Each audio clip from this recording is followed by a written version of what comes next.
సంతోషపడడం కాకుండా మనతో ఉన్నవారిని కూడా లేదంటే దీనులను, అభాగ్యులను, అయోగ్యులను, పేదవారిని, తిండి లేని వారిని, వస్త్రహీనతలు ఉన్నవారిని మనం జ్ఞాపకం చేసుకొని వారికి మనం సహాయం చేయటమే నిజమైన క్రిస్మస్. క్రిస్మస్ అంటే గివింగ్.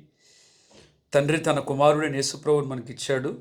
లోకం నశించిపోతుంది, లోకం పాపంలో పడిపోతుంది, లోకం పాపంలో ఉంది. దాన్ని విడిపించడానికి ప్రభు అయిన యేసుక్రీస్తుని మనకి దేవుడు అనుగ్రహించాడు. అందుకే ఆ యొక్క జన్మదినాన్ని మనం పురస్కరించుకొని క్రిస్మస్గా మనం చేసుకుంటున్నాం. యేసుప్రభు మన కోసం వచ్చిన సందర్భాన్ని బట్టి మనం యేసుప్రభుని మనం ఆరాధిస్తున్నాం. క్రిస్మస్ అంటే క్రీస్తుని ఆరాధించుట కనుక క్రీస్తుని ఆరాధించడంటే ఒక పాటలో ఒక మాటలతో మనమేదో కొత్త బట్టలు వేసుకొని మనం సంతోషపడిపోవడం, సంబరపడిపోవడం కాకుండా అనాథులను, అభాగ్యుల్ని ఆదుకోవాలని సేవకునిగా మనం చేస్తున్నాం. Thank you.